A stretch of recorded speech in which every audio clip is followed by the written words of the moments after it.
Oh, wow. It's live. Okay, look at this. It worked, actually. All right. Hello, everybody. I think everything's working. Sorry for the delay. We had some technical issues for a change. Welcome back to my favorite students. Wow. How are y'all doing? Okay, so it's been a while. Yeah, we're on break for Yom Tov. You guys are in here. Obviously, we're not going to go through everything, but as Figgy pointed out, we probably didn't move very far because you know how we like to do things nice and slow and get through everything. So that's a good thing. But basically, made some copies from everyone. We're in chapter 1, subsection 3. And we're in this concept now of the different circumcisions or the covenant, right? We spoke about, it says the 10 sefirot of nothingness in the number of 10 fingers, 5 opposite 5, with a singular covenant in the middle of the fingers. Each one of the fingers represent the 10 sefirot. And in between is the energy that connects the masculine and feminine energy. And there's 2 main circumcisions. We know the circumcision of a Brit that a boy is given at 8 days old. But there's also a circumcision of the tongue. There's actually a circumcision of the heart as well, which it's not speaking about right now in Sefer Yetzirah, but there's really 3 main circumcisions. And these are things that are connecting us in our, what we say, our Brit, our covenant with God. So the Sefer Yetzirah is going to go right through right now the different circumcisions. And again, for here, it's only talking about the tongue and the Brit. Why it doesn't talk about the heart? It could be that the main work of circumcising the heart will take place when Mashiach comes, where God says, I will circumcise your hearts and change them from a heart of stone to a heart of flesh, meaning I will remove the blockage of your hearts so you'll be able to have a pure connection with God. We have that capability now. I'm sorry? The work that we don't get for the heart. Correct, but it doesn't speak about those circumcision because there is a circumcision inside the heart. There's a covenant in the heart and the tongue and in the Brit. And it doesn't mention it. It doesn't say why. It could be, again, because that's something that is going to happen when Mashiach comes. The Rebbe already told us we're already holding there, and we already have this capability of having what we say is a circumcised panemius halev, the inner aspect of our hearts. Because our heart has a revealed part and a concealed part. Just like every aspect of creation, right? You've got the body and you've got the soul. You've got what we say is the external element of the sefirot and the internal element of the sefirot. And the heart is the same thing. We have the external part of the heart, which is the thing that gets easily aroused. Maybe we see something, oh, wow, that looks really good, or like, food is a very common culprit that we get excited about. I think everyone's guilty of that. We get excited, oh my God, wow, that looks, and then afterwards, like, why did I eat? It's the same story every time. It's like every time I overeat, I sit down, I'm like, all right, I'm not gonna eat too much, I'll eat a little bit, and then what are the killers? Pizza, sushi, all those things that you just can't stop eating, and then you finish eating, you're like, ugh. So that's external aspects of the heart, material pleasures, things that we get excited about, whether that's a car or a watch or a jewelry or whatever the case may be. But the true inner dimension of the heart, this is really reserved for God. This is the covenant that is deep inside our heart that comes from the world of Adam Kadmon, which is the primordial man. And this is really where the map of our lives exists, deep inside of our heart. It's kind of the guidepost when we're feeling something's not right? Or like something's missing, we don't know what's going on. You feel like that's a sensitivity from deep inside of the heart that is not really in touch with in a conscious way, but it's deep inside of there. So how do we build that covenant? We build that through connecting to God. And the more layers we go through the external part of the heart, the more we could reveal the inner part of the heart. But the Sefer Yetzirah is not speaking about that. Again, it doesn't say why. And it's probably, my guess is because that will be complete when Mashiach comes.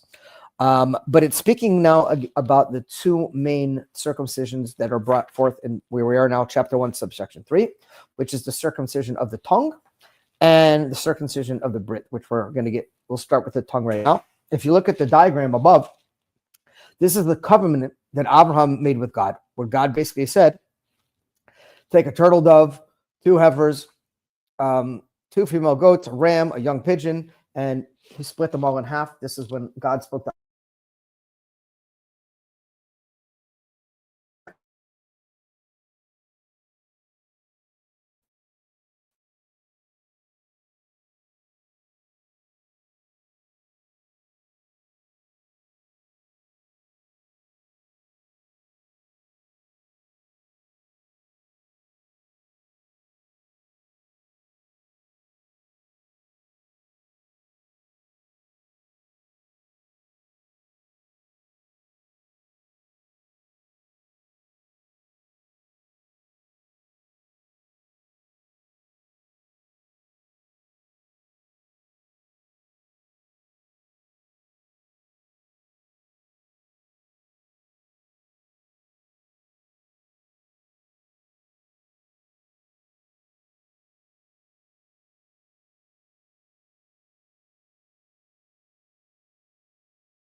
I don't know.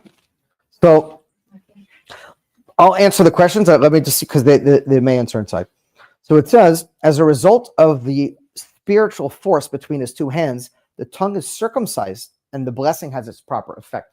So what's happening is when these energies are balancing out, so that the middle, if you open your tongue, there's a line in the middle of it, right? That's like the circumcision of the tongue.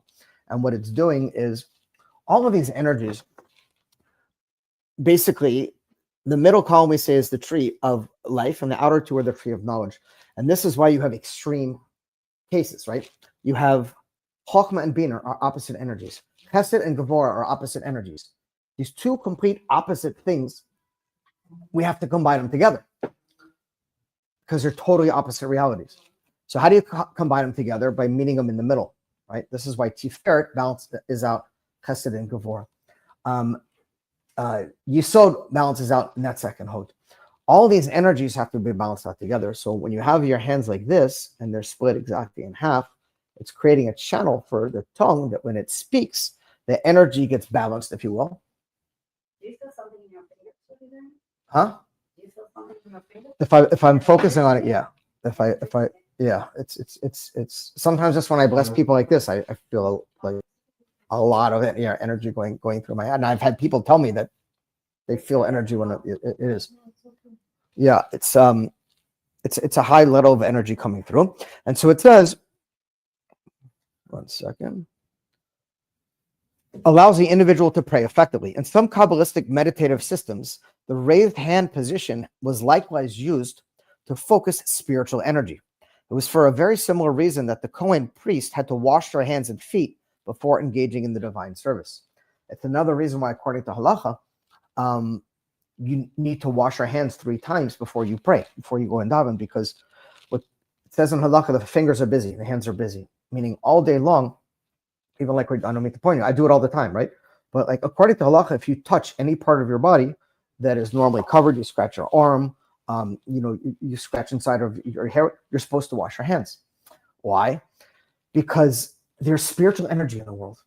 And sometimes we're not aware of what's going on here, but it affects us in a very, very deep way, right? There's so much volumes written on if you wake up in the morning and don't wash your hands with Negelwasser before you start the day, and you touch like this with your hand on your eye, you're going to see negative things throughout the day. If you put your hand in your ear, you're not going to hear properly, like literally, but we don't see that. But imagine if it was like feces. I'm giving an extreme example, right? Poop. Imagine like poop on your fingers. You start rubbing it in your ear and your nose, or you say, hi, how are you? Like, yeah. We have spiritual poop on our hands all day long. And we're not aware of it because you don't feel it. It's the same thing with kosher and non-kosher food. We're not, it makes no sense. Why does God care if I eat this and not this? Who cares? Okay, I eat it, nothing happens. This is what the snake said to Chava in the garden. He said, if you eat from the tree, you'll surely die. She ate from it. See, look, she did die. She did die. What died? Chava was originally named Chaya. Yeah, Chaya, according to the Zohar Kodesh, the name of the first one was Chaya. After she sinned, her name became Chava. So, okay, what's the big deal? The big deal is that Chaya is with a Yud, Chava is with a Vav. A Yud represents the full set of Mochin, represent Chokhmah, Bin, and Das, and emotions. When the sin happened and she fell, she lost her seichel. She lost her capacity to understand and appreciate when God is saying this is good and this is not good. What's the difference? I don't see the difference. I'm still alive.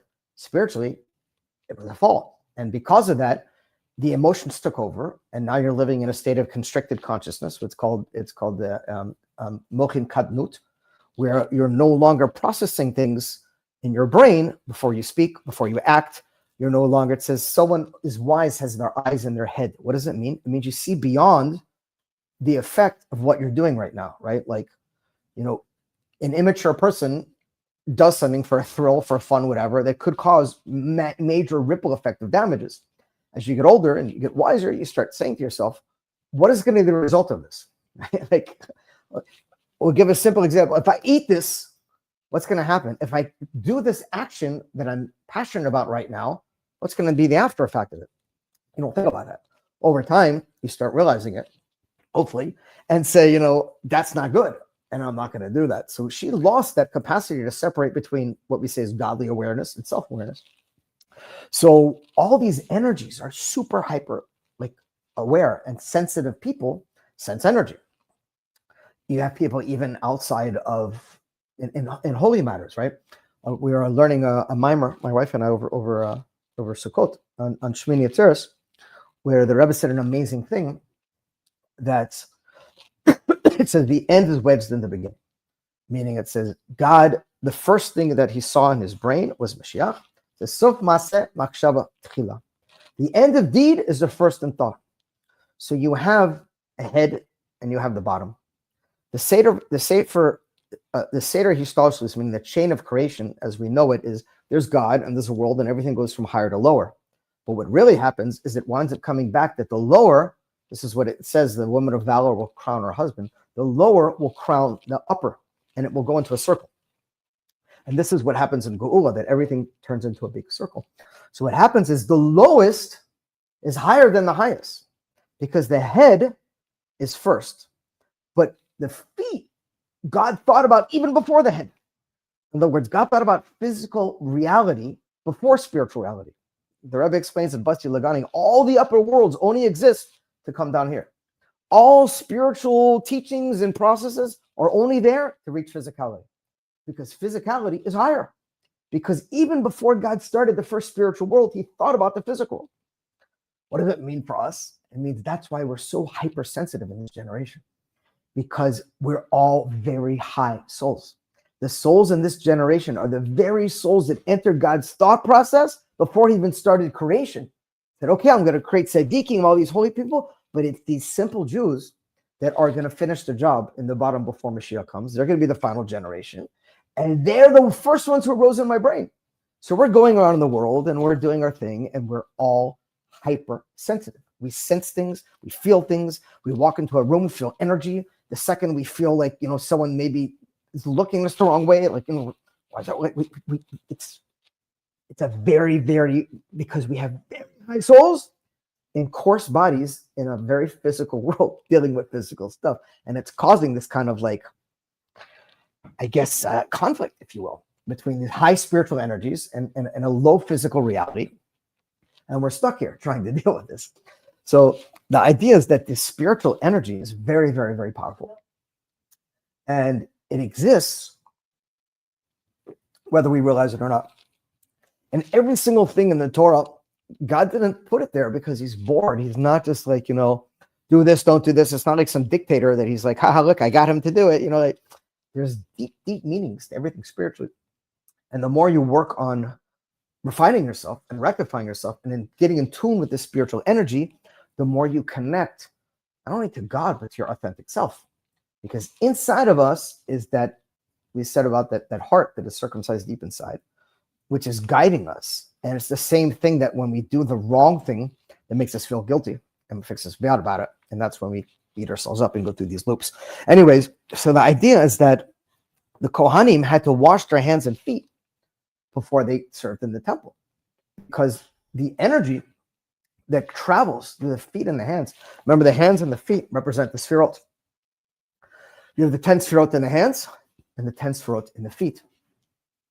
And all of this energy, hi Avi, all of this energy is coming out into us all the time. So it's very, very important that we do everything we can to clean and purify this energy. So it says, this also provides insight into the significance of the two cheruvim that were on the Ark of the Covenant in the Holy of Holies. These are the same cheruvim that we just learned about that are guarding Garden of Eden with the flaming swords. We just learned about in Bereshit.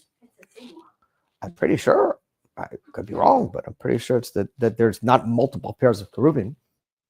Could be wrong, I don't know. These two cheruvim were the source of all prophecy. Prophecy involves a particularly intense focusing of spiritual energy, allowing the prophet to actually speak in God's name. Prophecy was thus the ultimate level of circumcision of the tongue. That prophets had said they would have to be naked in order to prophesy. They would take off their clothes.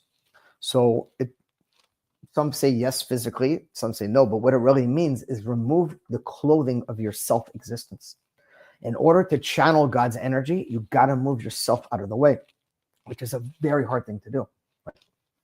We talk about in meditation, just when you're sitting and meditating, just to be able to close your eyes, try to do it. Try to do 1 minute, 30 seconds of closing your eyes and emptying your head of all thoughts. It's a lot harder than it seems because you're like, I'm not thinking about anything. I'm not thinking. Well, guess what? You're thinking about not thinking about something, right? Because there's a constant mayim rabim. That's what Parshas Noach about. There's constantly a flow to calm that down and breathe through it and be able to empty yourself. Now you can start to separate yourself a little bit and make room for God on a daily basis. And this isn't a Musar class. It's just, there's realities that are going on beyond our conceptualization. On a daily basis, every time we get angry, we get frustrated, we yell, we can't control our emotions, whatever, God is gone. He can't be there. It's not a punishment. God's saying, I can't do it. If you're not happy, I can't be there. If you're involved in not proper things, I can't be there. If your head is involved in things that you think somehow you're in charge of the world and that you're angry because it's not going the way you want it to, I'm not angry at you. But for God to dwell and rest inside of someone, have to be in a very, very high state of calmness. That's why in holidays and Shabbats, we feel much more connected because all that stress isn't there as much. The challenge to remove ourselves out of the way, God does most of the heavy lifting and he reveals himself much more. So that's why it says in Simchas Beis HaShoeva, every single person who dances in Simchas Beis HaShoeva is getting Ruach HaKodesh. People may not feel it, they may not be aware of it, but that energy is so powerful that's coming down from above. And it's channeling into you, and you may not be aware of it. It may be days, it may be weeks later that something pops in your brain, and you're like, oh, wow, that's an interesting awareness. And it came from that energy that's coming down. So, I mean, the goal for all of us is to work on moving ourselves out of the way as much as possible, making room for God, which will allow us to enter into that dance with God and help us go to where we need to go. There's in our journey in life, we go down a particular path, we're doing things, and there's corrections. It happens all the time. You get, sometimes it's a shock. Sometimes, God gives you a bit of a zetz. It's like, where did that come from? Sometimes there's little hints, but he's attempting to guide us on our path.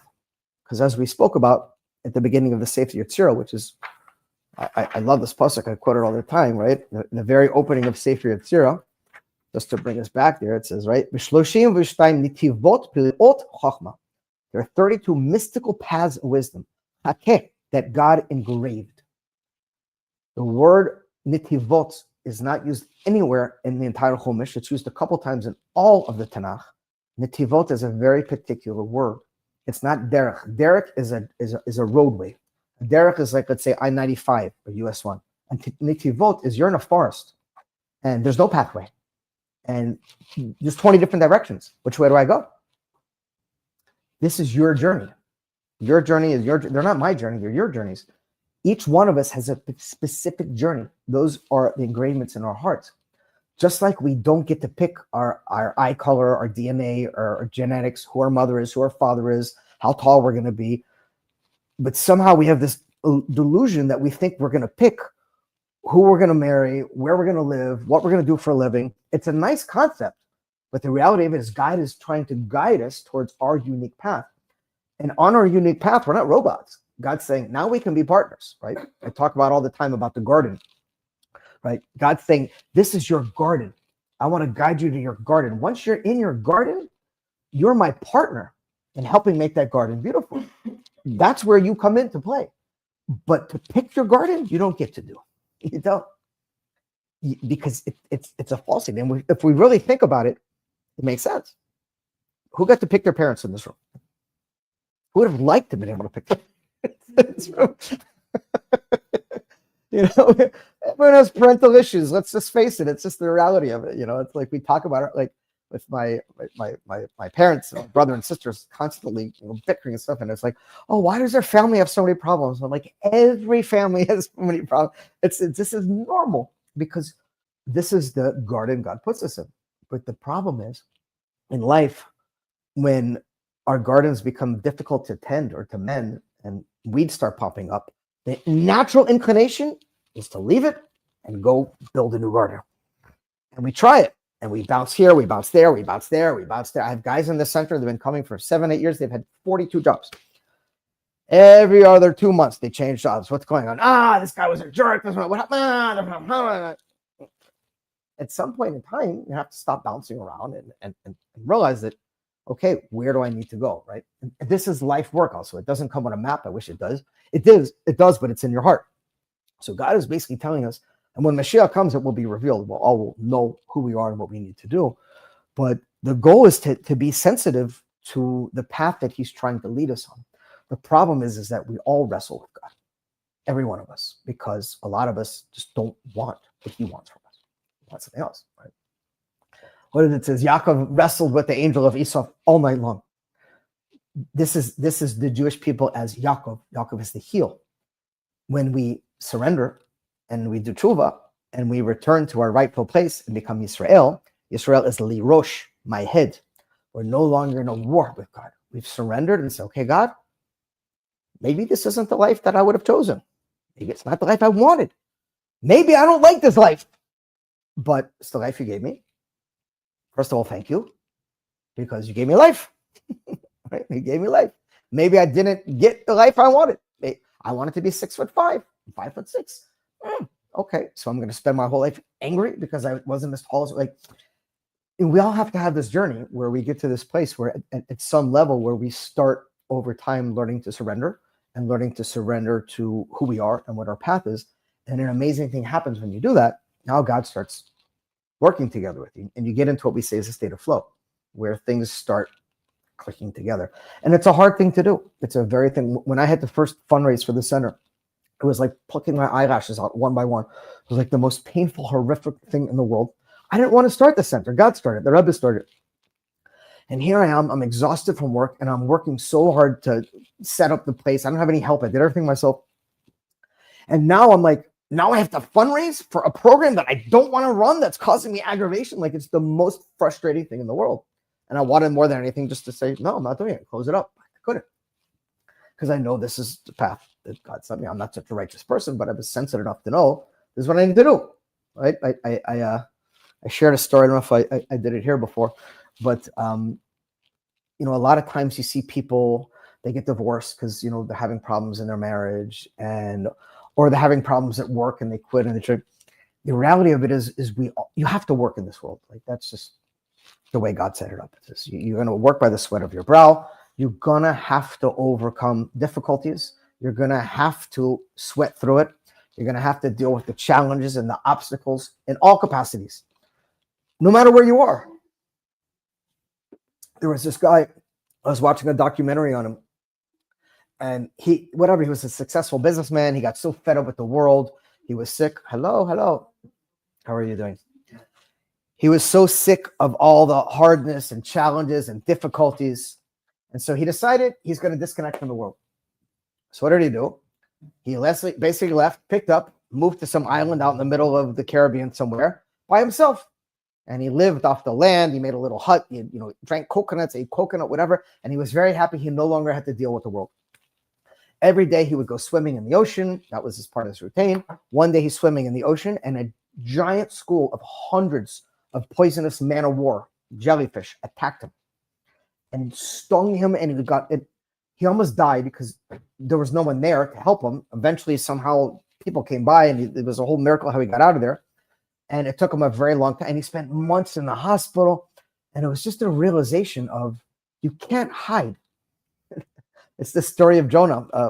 We were forbidding about it the other day. Where was it? I think with the guys at the center. There's a principle in psychology called the Jonah principle.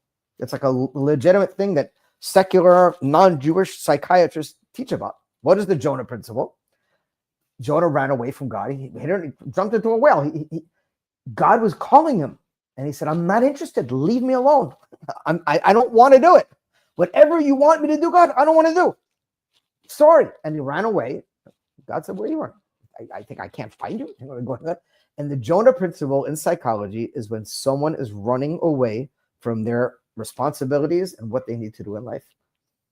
And we're all guilty of it because life is hard. It is. It's hard for everyone.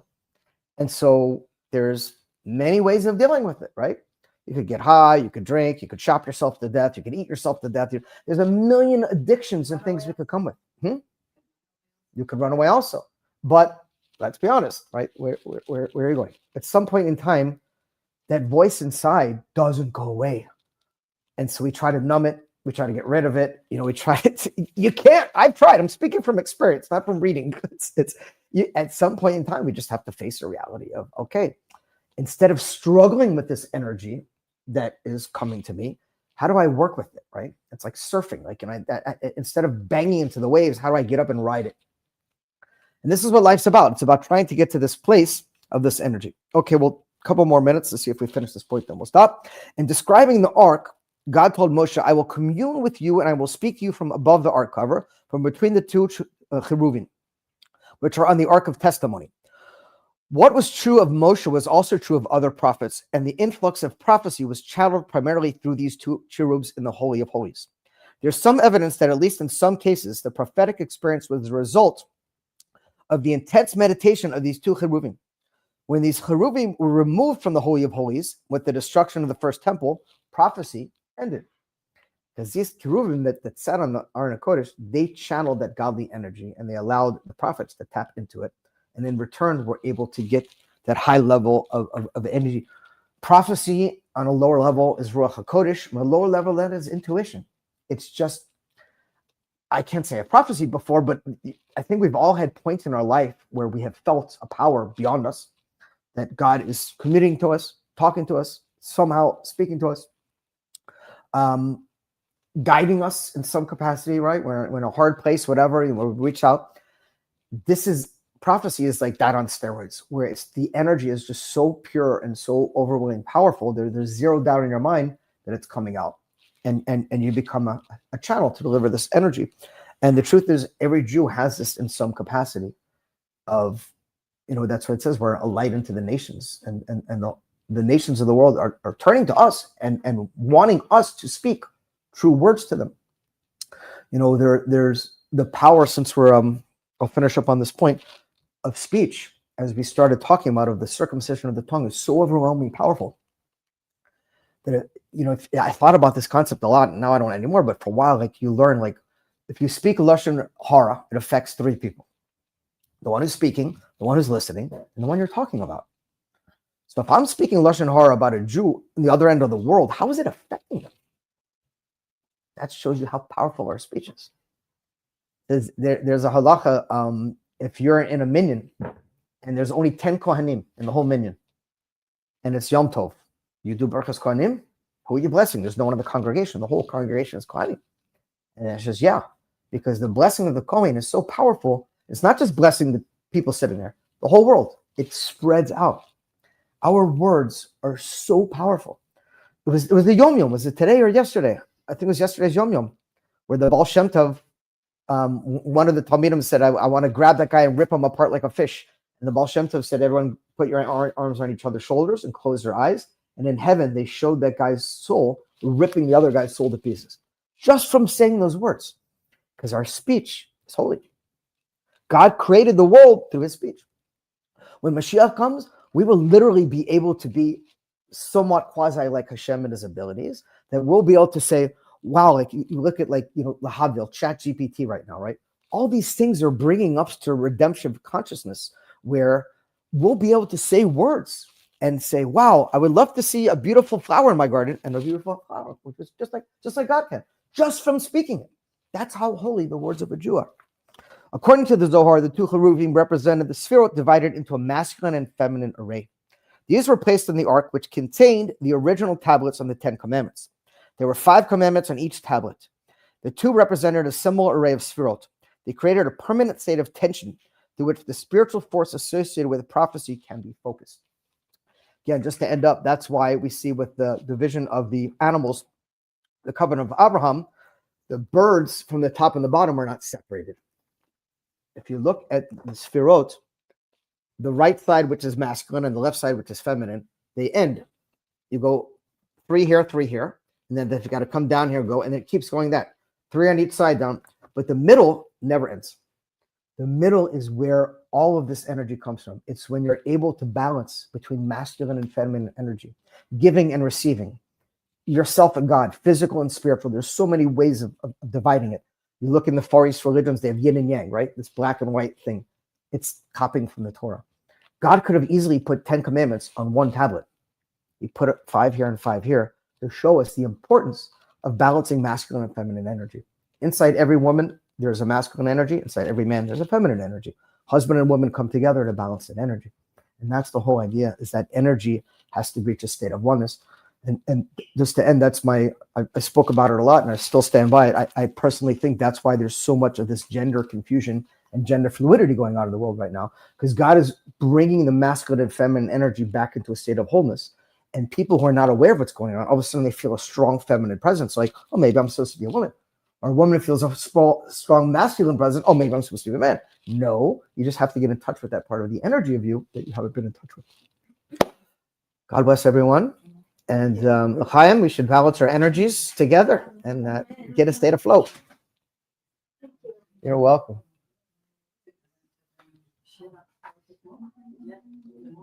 Yeah. Am I done? Oh.